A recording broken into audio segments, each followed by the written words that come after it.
Hello, I'm Adam Leventhal, and welcome to the Athletics Premier League Countdown podcast. I'm not really Adam. With the return of the 2019-20 season only days away, we're releasing 20 podcasts on the Ornstein and Chapman feed, each one dedicated to a different Premier League team. That's 2 podcasts a day, every day, up until football returns. Hi, I'm Joe, and here's Alex. We're from the Tifo podcast. Hello, yes we are. And we are here chipping in today to help out Adam and the gang by recording today's podcast with Sam Lee, all about Manchester City. Adam and the team have already released loads of shows. Everything that comes before M in the alphabet is already available. You can catch up with those on this podcast feed, by which I mean the Ornstein and Chapman podcast feed. If you're listening on Tifo, you won't find them here. And also via the Athletic app. And if you're not already a subscriber, you can sign up right now and take advantage of our 30-day free trial by going to theathletic.com/Tifo. Theathletic.com/Tifo to enjoy the best football writing anywhere. Added to which, Sam participates on Why Always Us, the Athletic's very own Manchester City podcast, which has been recording all throughout the season and all throughout lockdown. So you can go and check there for more Manchester City specific episodes. Okay, cool. Right, without further ado, we leave you in the warm embrace and the cool hands of Sam Lee.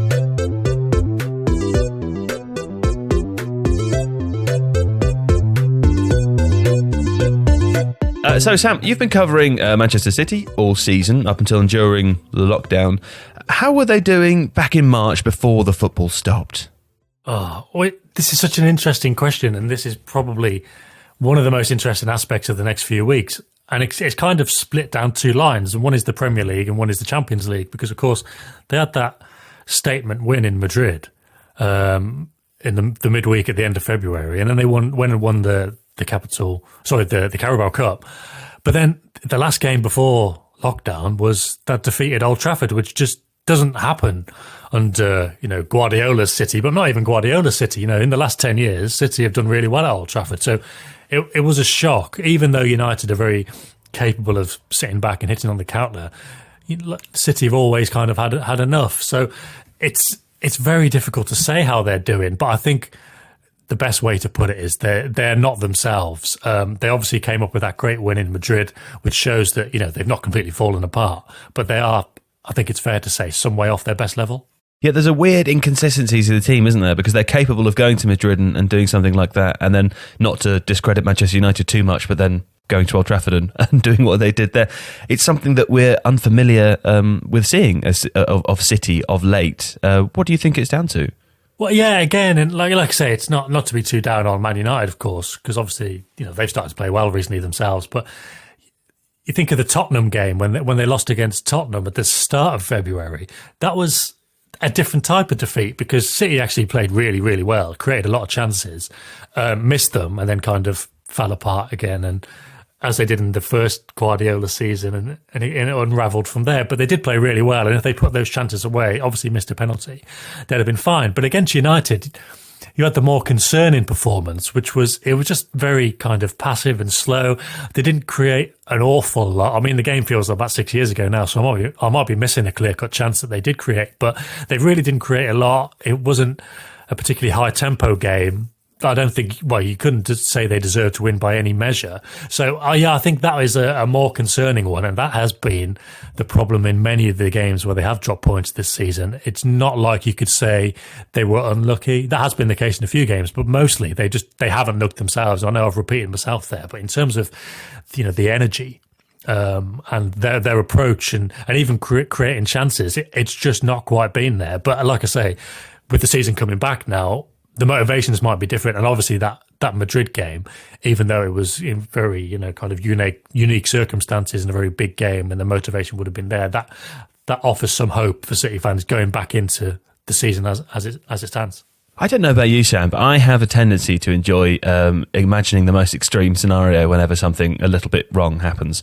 And in Manchester City's case, I often wonder when I see them lose in a game or perform poorly in a game, where the players look tired, they look ill-disciplined, they look like they don't care as much. And obviously those are things I'm putting onto the team. But when I think I see that, I often wonder, well, Guardiola, what he expects from his players is incredible. Like, he's a very exacting coach, and playing in a Guardiola team for a long period of time, it might be quite exhausting. Do you ever worry when you see a poor performance that the team might just be getting a little bit of Guardiola fatigue?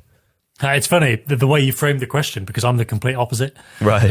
And throughout this season, although I've admitted and kind of tried to explore in great detail City's problems in various areas, I'm always, as I've said already today, I've been at pains to point out that they've not completely fallen apart, and it's not the end of the world. They are, if possible, they are able to make a couple of changes and bounce back. But at the same time, even going back a couple of years, I always thought, when the Guardiola era does come to an end, it may well fall apart quite a bit, just because I think, well, this didn't happen at Bayern. Obviously, the players were like mentally and physically drained, but obviously they still had a good season. But I did always kind of think it probably will be the right time when it does come to part ways. And it's interesting because I was speaking to Dominic Torrent, who was Guardiola's assistant at Bayern and City, and obviously worked in the analysis team before that at Barcelona. And we were talking about, burnout. And he said, look, if you get two things from working with Guardiola, and that is you will improve and you will win trophies. He goes, that almost always happens with every player he's worked with.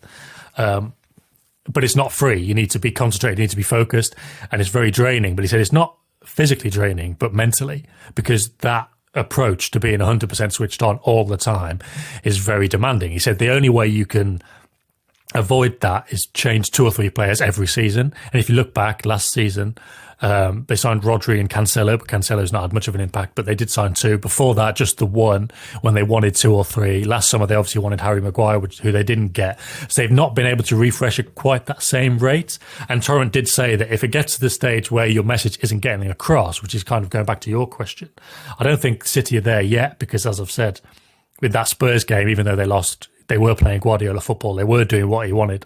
They did it in Madrid. But if that message does stop getting across, the only way you can do it is if you're incredibly lucky and the team trusts you to sign 6 or 7 players, or you've got to go as the manager yourself. And that's kind of what we've been looking at all season, really. I remember writing about that in November. This team does need a bit of a shake-up if City want to keep Guardiola for as long as possible, which they do.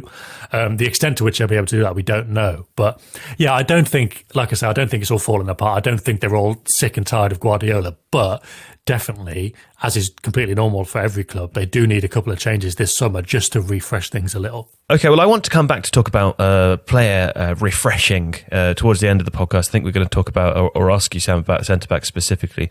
But before we get there, presumably City's ambition this season, I mean, they're going to finish second, right? But where's the ambition in the rest of the competitions? Well, yeah, winning the Champions League. It's very interesting. I did wonder if you were going to say that. Well, yeah, but I mean, it's obvious, but you couldn't not. You couldn't not say it. I mean, obviously they want to win the FA Cup as well, but the Champions League is the big one. There was a lot of concern, I think. I kind of feared for them a little against Madrid. I know Madrid aren't quite what they were, but they were in a good position in February, and, City weren't. So to go and get that result there was fantastic. I mean, how the second leg's going to pan out now, the football is completely different. We don't know. But, the Champions League is a realistic aim. And I always thought personally that Liverpool would be their big problem there. I was convinced Liverpool were going to win it again. But obviously they're out. So, Atletico Madrid would be very tough for them. City have had some problems breaking down deep defensive teams this season. And if Liverpool couldn't do it at their best, then it'll be a real problem for City. But yeah, the goal for the rest of the season is the Champions League. And going back to the arguments I've always made, even before this pandemic was even a thing, and people were saying, look, the league's gone, they should prioritise the Champions League, rest players in the Premier League and make sure they're ready for the Champions League. Guardiola won't do that. His way of making sure everybody's fit and ready for the Champions League is to play 100%. Even if you've got Southampton at home in the Premier League at the weekend, that is Guardiola's way of doing it. So they will go full out, even if Liverpool win the title in the next couple of games. They will go full out in the Premier League, which they believe gives them the best chance in the Champions League. And that is the big motivating factor for City coming back into the season. Okay, and as they go about that, do we have any injury concerns, particular areas of weakness, and who are the team's most important players chasing that? Well, it's interesting because all of a sudden you go from this situation in February, March, even before that, obviously, when you go, well, they're not the same, and some things have changed, but on a very basic level, they would have been helped a lot by having Laporte, and they would have been helped a lot by having Leroy Sané. They do have issues that they won't be able to fix by themselves, and it may mean that Laporte is just busier. He's got to do more defending because he'll be more exposed because of the lack of pressure on the ball all over the field. But that's going to make a big difference. I don't think they've got any two at this moment in time. I don't think they've got any big injuries to worry about. Everybody's back, and obviously Laporte went off injured against Real Madrid in that first leg, which was a big worry at the time because everyone was hoping he'd be fit for the run-in. Sané wasn't fit, but he was aiming for the second leg, and now both are back after long injury layoffs. I'm not really sure it's been tested in football, because normally after a long injury layoff, you work back through the season and you're given 20 minutes here, 20 minutes there. Nobody's really ever been given a 3-month break. So it would be interesting to see how City sports scientists have stayed on top of that. But having Laporte and Sané back, again, if we're talking in terms of reasons to be positive and all of this, you've got the Champions League result to cling to and the fact that you've got two of the best players in the league back available again. Right, I've got a question here about key fixtures. Looking at the Premier League, there is, of course, a game against Liverpool to come where theoretically there could be something to play for, Sam. Well, yeah, seems like a while ago now, but I'm pretty sure. Well, yeah, obviously, there is a scenario in which Liverpool could win the title at City. I can't remember exactly, forgive me, after 3 months and a newborn, of not knowing exactly what would have to happen for that. But obviously, before the lockdown and since, that is an opportunity for City, most likely, not to stage a comeback in the league, but to say, look, not only can we put up a big fight when we need to, but we can beat you, Liverpool. We can come and hurt you, and this is us. This is what we can do, and this is what we will do next season. And I think that would be the opportunity for that. And basically, last season they played in January after City had a couple of rough results over Christmas, and Liverpool were 7 points ahead, and that was a big opportunity for Liverpool. But City came up with one of those big defiant performances, and obviously went on to win the league from there. So it is going to be one of those big defiant nights. Obviously, last season there was the fans; it was a fantastic atmosphere in the stadium. This time around, they won't have that, so they're going to have to find their own motivations from elsewhere. That edge of the crowd isn't going to be there, and potentially they might not even play it at the Etihad. But as a spectacle, because now football is stripped back to the players on the pitch now. Without the crowd, it is very different, or it seems very different. But as a spectacle, I'm sure we'll still see a very good game because City will want to send a message, and obviously Liverpool will want to keep up doing what they're doing, and they, like I say, they may even be able to win the title there if they win, which City will be desperate to stop happening. Yeah, of course. Well, listen, every game or every remaining City game is going to be televised live. So, for listeners who haven't watched them that much this season, or for people from around the world joining if their sports are cancelled as well, who should they look out for, and what should they look out for, Sam? Well, we've already mentioned Laporte and Sané. Sané is an interesting one. You do a podcast in its own right about Sané, what he brings to the team, what he doesn't necessarily bring to the team, maybe in terms of consistency and defensive work rate and just being switched on for the 90 minutes, which somebody like Raheem Sterling does have, although he kind of hit a bit of a dip in form before the break in terms of his finishing. But Sané is a very interesting one for sure. But in terms of just why you would want to watch City, the old cliche of why you would want to pay money to watch a player, it's just always Kevin De Bruyne. De Bruyne was the one consistently good performer in that team, or certainly the best consistently good performer, because Aguero was really good as well. But basically everybody else you could look at and say, I'm not really sure about that, not really sure about that. Mahrez was good, but not to the same level as De Bruyne. And City have had all these different problems where they've not looked themselves. And the beauty about City and why they've got 100 points and 98 points in recent seasons is because all these great players are a superb functioning unit as a team.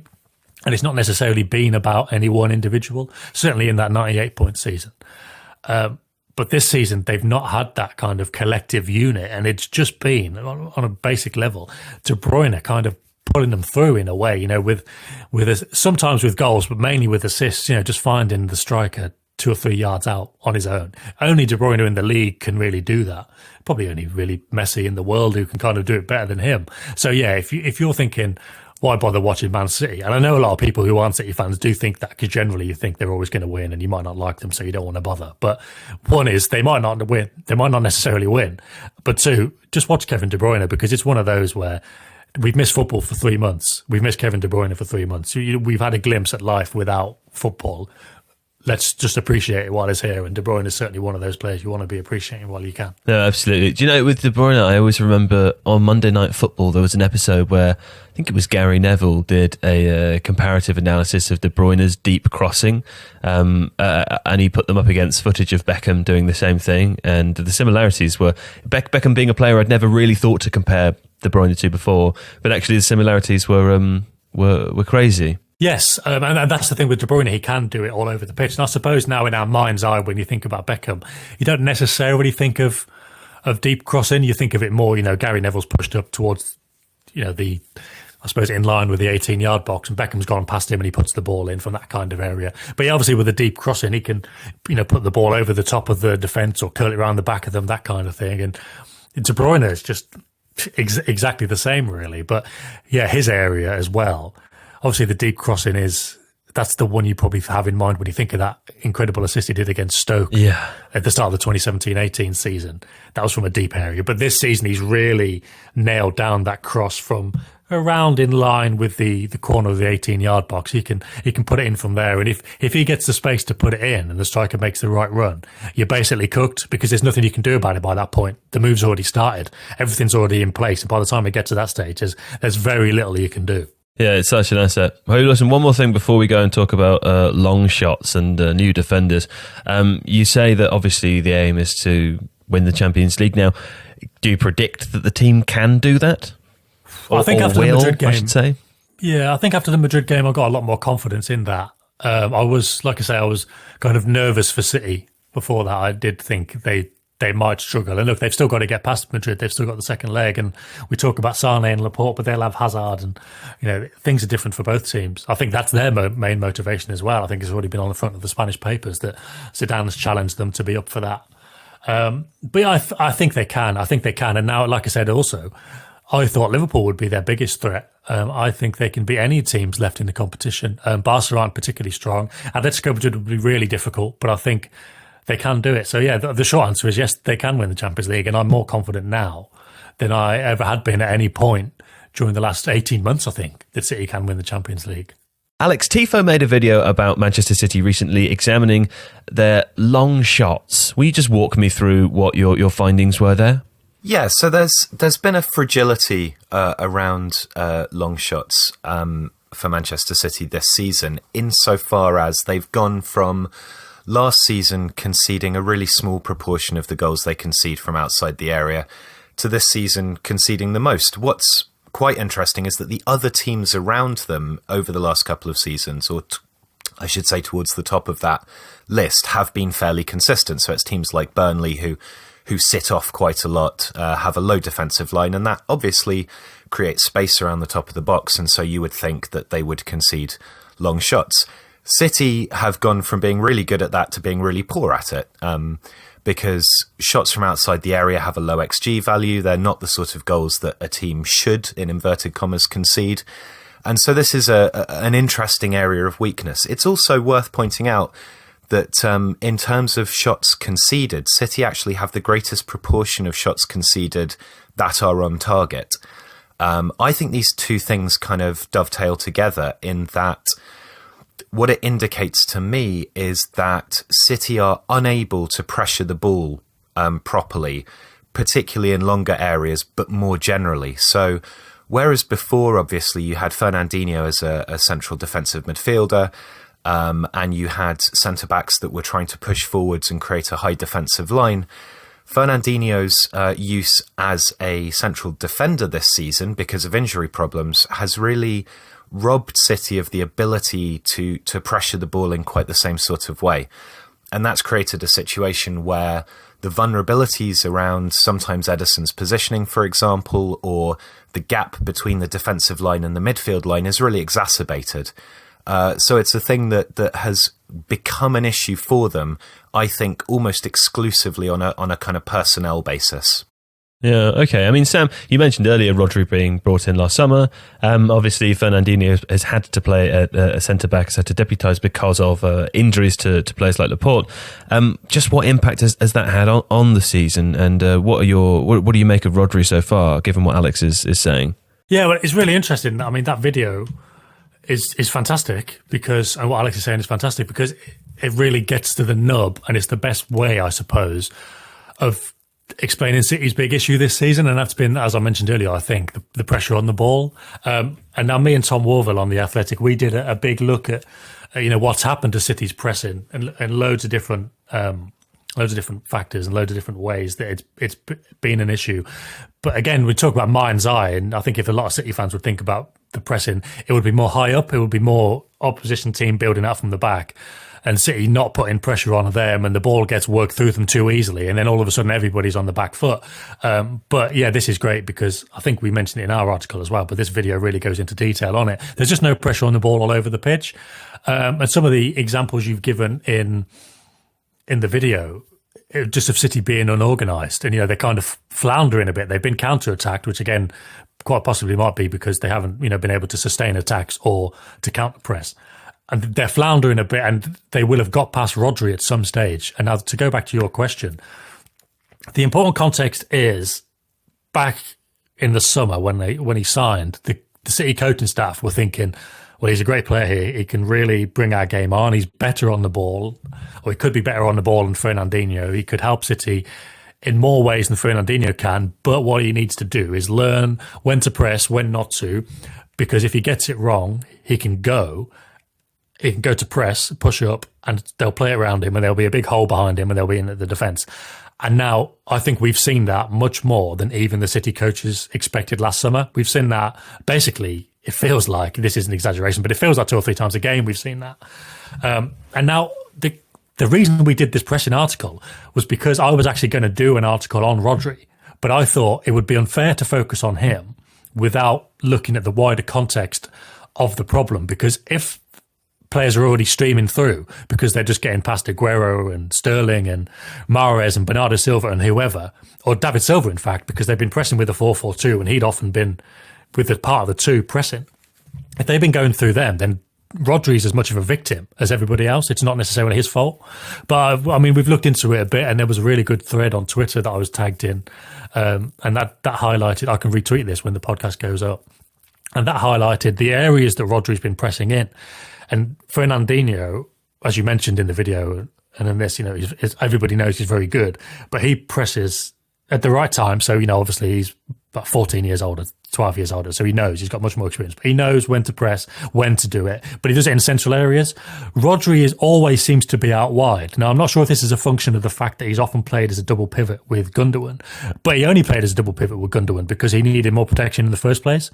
So he's always pressing out wide, which is kind of suggests to me he's being pushed out into unfamiliar areas. He's been pushed all over the pitch. And if he's already got existing issues with knowing when to press and when not to, and not being as good a tackler as Fernandinho, which is fair enough because he's a younger player and he's adapting to a new league, then, of course, teams are getting past him easier. They're in at the defence. And again, in the video, it mentions the defence are dropping deep. They've got no pace whatsoever. Kyle Walker, fine, is the only covering defender. But that's had implications which I could go into as well, but I realise I'm rambling on a bit. But they've got no pace whatsoever, so it's completely understandable that defence is dropping off. And again, in this article that me and Tom did, we've got quotes from the old assistant saying, if you get caught high up the pitch with your fullbacks out of position and the number 8s, have got to try and make tackles. And again, in this article, we show that then City's number 8 are not particularly good at making tackles this season. You're going to get caught out. And with Rodri's getting bypassed for whatever reason, you're then getting in at the centre-backs. Now, we looked at last season when the centre-backs did get caught out, but often Laporte just went over and kept pace with them and made a tackle or made a block or whatever. But now they've got Fernandinho, who I think has done a good job, but bless him, he's just not fast. And if you play the ball in behind him, like we saw in the Leicester game in particular, at the King Power, he's just not. He's got nothing he can do about that. Otamendi is not fast. And not Otamendi, unfortunately for him, he kind of loses his head when he's exposed, and he's been exposed a hell of a lot. Eric Garcia's really good, but he's not fast. Fortunately, he hasn't been too exposed because he's only 19. You don't want to ruin the lad before he's even started. But they've got no pace in the defence whatsoever when Walker's not around, which is quite often. Yeah, Rodri is, for various different reasons, some his own kind of fault, but you can understand them, and some not his fault. He's been easier to bypass than Fernandinho has been. And you've got all these other issues further up the pitch where the press just isn't there. So you've got all these kind of things that have kind of boiled down to this big kind of wordy, maybe hard to follow debate that I'm putting forward now. And that's why the video is so good, because it explains exactly how these issues are damaging City and why it's this season and not last. So yeah, it's a great video, and it boils this big issue they've got down into a very basic but detailed explanation of how it's, you know, how it's so affected them this season. This is why they're so far off Liverpool, because of this pressure on the ball issues. And yeah, there's some of the reasons for it. Yeah, I think that article, which I read, I think it came out about the same time as the video, didn't it? It was a really interesting example of how a wider problem that pops up across the whole pitch then results in a particular thing. And of course, you know, taking or conceding goals from long shots is a symptom of this wider problem. But with City's press, and I think this is one of the things that Fernandinho was so good at, and we looked at this a couple of years back, I think, is tactical fouling. So the ability to break up play in central areas if the press is bypassed in the first kind of line. Fernandinho had this real ability to occupy the centre and just kill attacks off, even if that meant conceding a free kick. And that allowed the defence to be able to push up because they were less likely to get caught with balls coming over. Guardiola has this obsession with kind of occupying these central areas, keeping them stuffed up and then attacking through the wide areas. And I suppose what's interesting to me is to see how a team, I mean, you've talked before about, and I think rightly so, about De Bruyne being such a key guy for Manchester City. And of course, part of the issue for him this season is that he's had to occupy more of a defensive role. But it's just fascinating for me that a team can be so affected by one personnel change, that it can literally offset so many good facets of how they play ordinarily, starting from a high press, working the ball through the centre, tactical fouling, the position of the defensive line. So I guess my question to Sam would be, do you think that they will persist with Rodri and hope that he will improve? Because Fernandinho is, like you say, A, he's slow, B, he's 34. By the time next season rolls around, you know, they must be having questions given what a massive impact this has had. Is Rodri going to work out in that position? Or do they need to bring in somebody like a Wilfred Ndidi, for example, to take that role over? No, I think they're going to stick with him. Well, I mean, they will stick with him. You know, he will be there next season. And I think part of that is because everything that's happened to him this season, and if he's not had quite as impactful a season or as good a season as we expected, is because of all these different reasons. So, yeah, obviously, you know, Fernandinho not being there, and we've mentioned the tactical fouling quite a bit, and he does I don't know how he gets away with it sometimes. Obviously, in terms of yellow cards, I honestly don't know how he does it. But at the same time, he's really good at just winning the ball back cleanly, which he does very often, more often than the tactical fouling.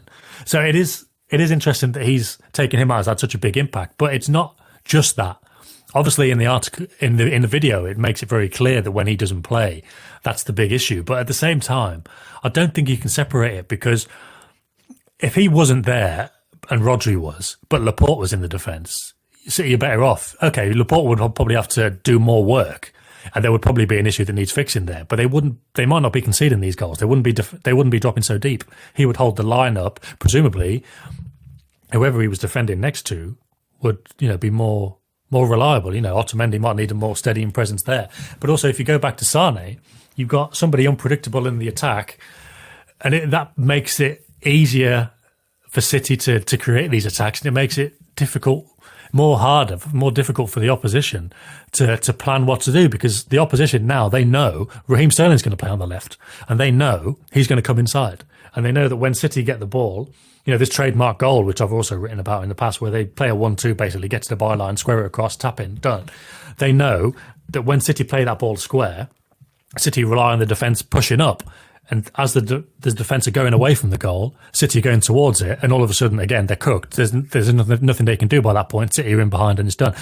They don't do that now. They can just prepare. And they know that when City play that square pass, they don't push up. They stay in, block the gaps. They block the gaps for Sterling to run into. And they can, they have a much easier time defending against City.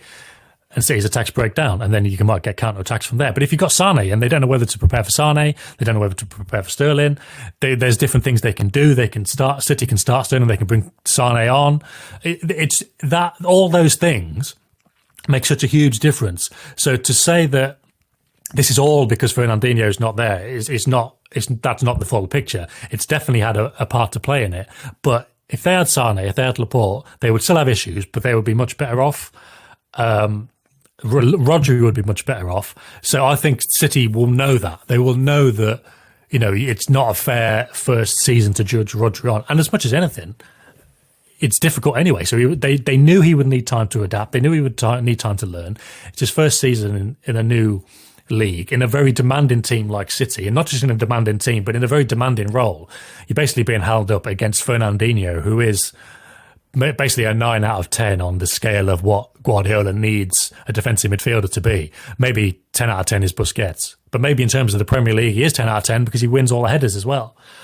So yeah, they will stick with him because I think they realised that he always needed a period of adaptation, and it's not been an ideal season for him anyway. Those weaknesses in his game that they hope to improve have been highlighted a lot more by issues that that are beyond his control. So yeah, of course they'll stick with him because, like I say, they see him as somebody who can build the play as well. And when you consider the year before they wanted Jorginho, that kind of gives you an idea. And also Frankie de Jong, it kind of gives you an idea of which way they want to go with that role. They want somebody who can be even more creative than Fernandinho, who's a better passer and better creator than people give him credit for. But they want somebody who can carry the ball more. They want somebody who's even more creative with the passing, and they want to teach them the defensive side of the game. So yeah, of course, they will stick with him for sure.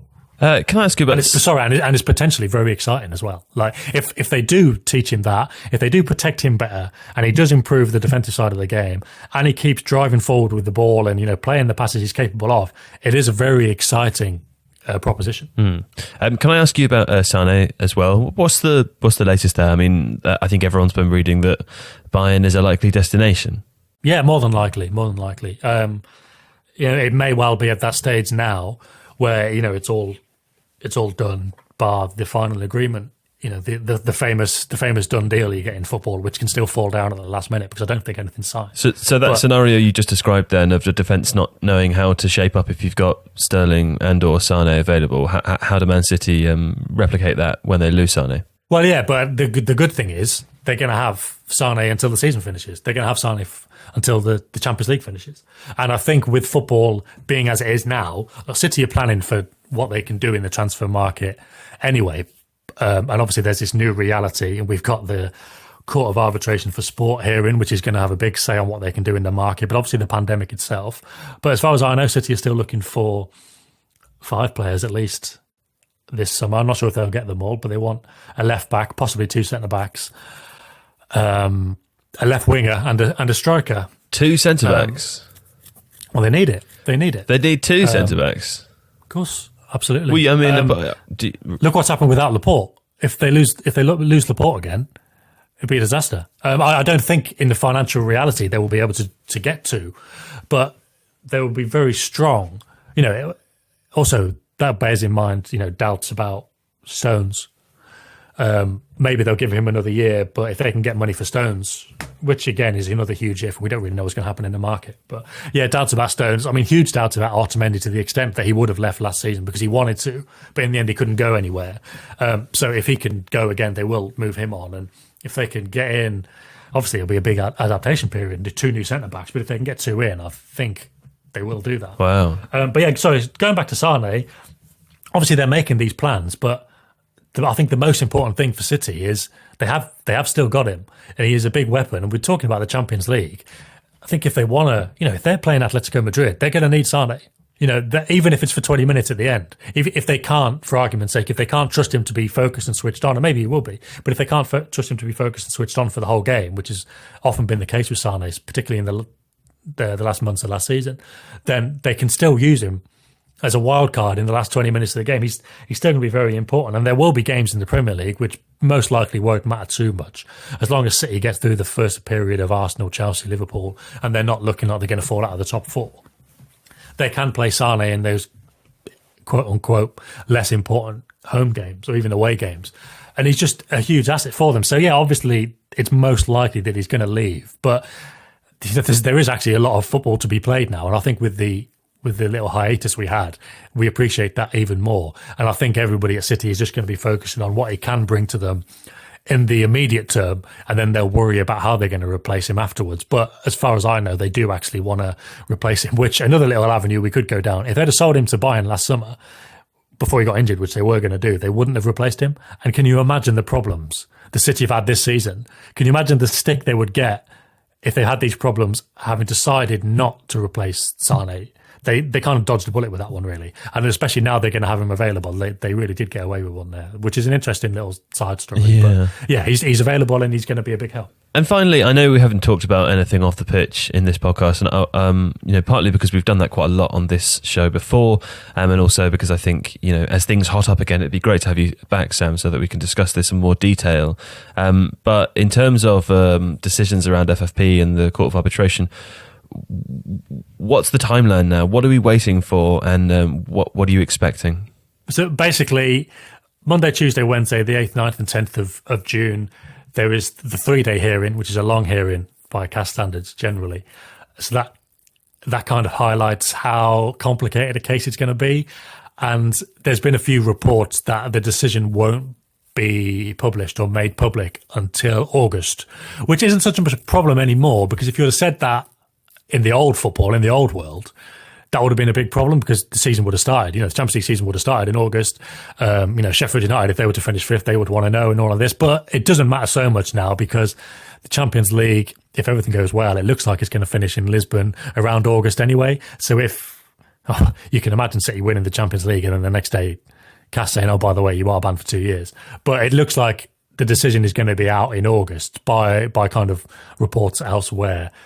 So I don't think we'll hear much. There'll be a lot of noise about it this week, but I don't think much is going to come out. There's been stories over the weekend that, even the location of where the video calls are being made from, because it's being done via video link, even those locations are being kept secret. The three judges on the panel, which is traditionally, one's made up, City nominate one, UEFA nominate one, and then there's an independent in the middle. But even the names of those three has been kept, confidential, because of just kind of how big this is now. Potentially, I don't know, poisonous. Maybe poisonous is the wrong word, but it's got kind of toxic, hasn't it? And I think they want everything to be top secret. So I don't think we're expecting to hear too much over the course of the trial, and probably a bit like when the ban was announced back in February, the bomb is going to be dropped at some point where either City have got away with it or they haven't, and City have cleared their name or they haven't cleared their name. So we're thinking that we will hear that in August, I guess. There'll be a decision, but the release of that decision will be delayed, or the decision will take such a long time to come to that it will only be announced in August. Again, I don't think that's fully clear. I think it will take potentially both. I think it will take a long time. It might take them a month to decide.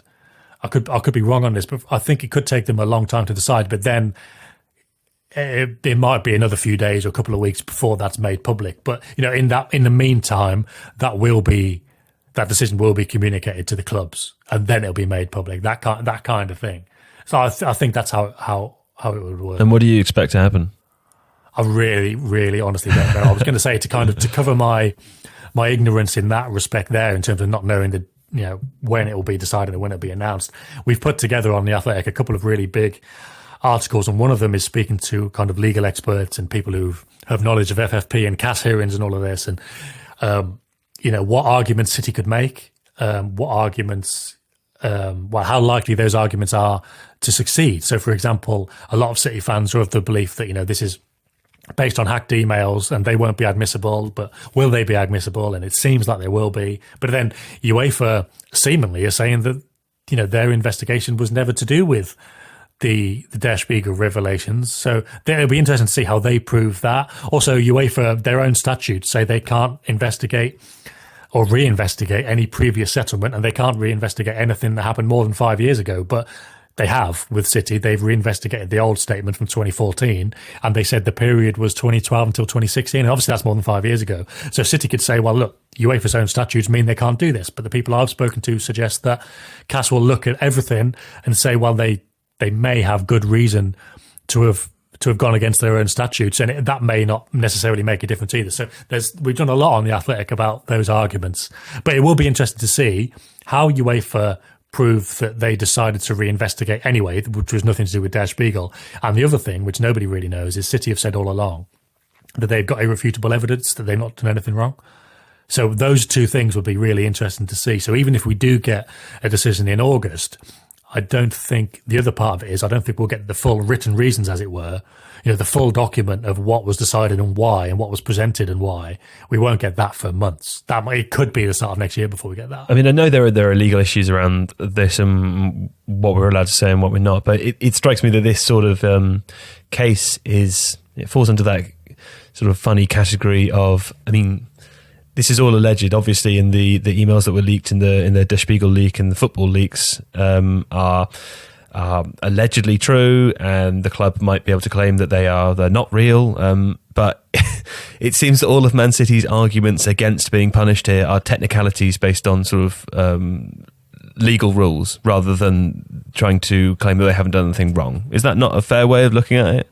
I think it is. I've tried to avoid giving my opinion on this the whole way through while the investigation was going on, and even after it was announced that they'd been banned, because obviously that's the end of the investigation. But I always knew there would be chaos, and City's argument that it wasn't impartial and all of this. So I've always kind of shied away from giving my opinion and tried to focus on the facts of it and what will happen according to people much more in the know than myself. But my one overall opinion on this is exactly as you say.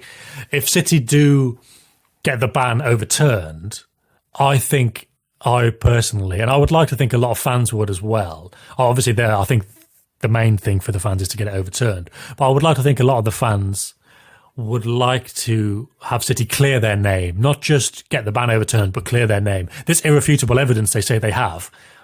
The best case scenario for City, in my opinion, and I think the only scenario for City which would stop the kind of reputational damage, because if they were to get away with it, as it were, fans would always criticise them, and there would always kind of be this tainted reputation anyway, even if City do get the ban overturned.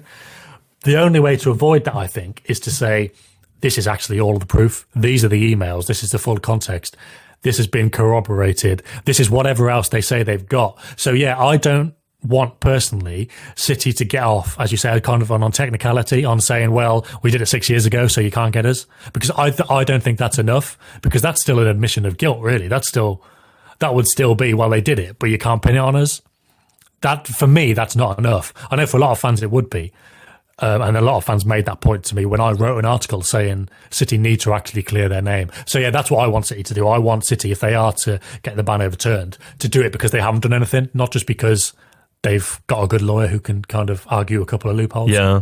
Well, I tell you what, let's leave it there. But I think, it's an unusual thing to say, but let's all spare a thought for people at UEFA today, because what an impossible position those people have been put in. Let's assume for a second that the alleged email leaks were real, and that Khaldun Al-Mubarak really did say that he would rather spend tens of millions of pounds suing UEFA forever than submitting to their will. What a horrible position to be in. Anyway, Sam, thanks so much for your time today. Really appreciate it. Yeah, thanks, guys. Really good. Sorry if I went on a bit, but with City, everything's always connected. So No, you've got to cover everything. No, as I said to someone last week, that's what podcasting is. So thanks very much for going on.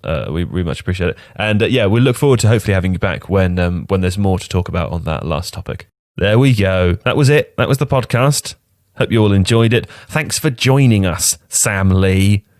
Listeners, if you're not already subscribed to The Athletic, do make sure that you visit theathletic.com/Tifo to enjoy all of Sam's writing on Manchester City, plus much, much more. You can currently take advantage of a 30-day free trial.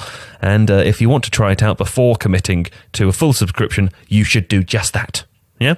Keep an eye on the Ornstein and Chapman podcast feed and on the Athletic app to hear all of the 20 Premier League Countdown podcasts, each one dedicated to a different Premier League team.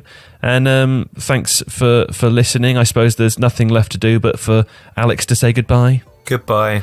And for me to say goodbye. Goodbye.